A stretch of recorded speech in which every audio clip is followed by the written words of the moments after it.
মিরপুরের উইকেট মানে স্পেনের রাজত্ব। সেই মঞ্চেই আজ নিজের ঘূর্ণির জাদু ছড়িয়ে রিশাদ হোসেন যেন লিখে গেলেন নতুন এক ইতিহাস। ব্যাট হাতে আগেই ১৩ বলে ঝড়ো ২৬ রান, এরপর বল হাতে ৬ উইকেট।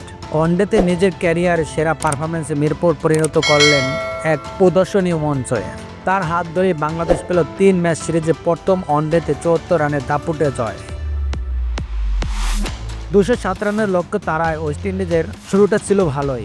ওপেনিং জুটিতে ৫১ রান তুলে ভরসা লাগিয়েছিলেন ব্র্যান্ডন কিং ও এলিট অ্যাথানেস, কিন্তু এরপর মিরপুর শুরু রিশাদ ঝড়। নিজে প্রথম ওভারেই ফিরিয়ে দেন অ্যাথানেসকে, তারপর একে একে তুলে নেন কিং, কাটিং, রাদারফোর্ড, চেজ ও শেষ ব্যাটার সিলোসকে।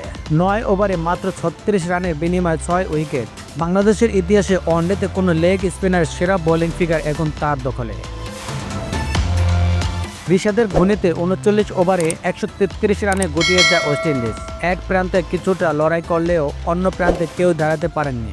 ইনিংসের মাঝপথেই হাল ছেড়ে বসে ক্যারিবীয়রা, যারা এক সময়ে ৫১ রান করেন কোনো উইকেট না হারিয়ে, কিন্তু শেষ ১০ উইকেট মাত্র ৮২ রান করেন। এর আগে বাংলাদেশের ব্যাটিং ছিল বেশ টলমলে। ইনিংসের শুরুতেই ৮ রানে হারায় ২ ওপেনার সাইফ হাসান ও সৌম্য সরকারকে। তবে এরপর তাওহিদ হৃদয় ৫১ রান ও অভিষিক্ত মাহিদুল ইসলাম অঙ্কন ৪৬ রান করেন। এর ব্যাটে ভর করে ২০০ পেরোয় স্বাগতিকরা।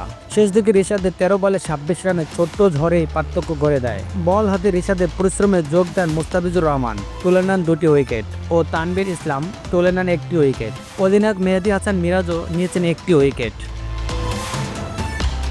আপন নিউজ, ঢাকা।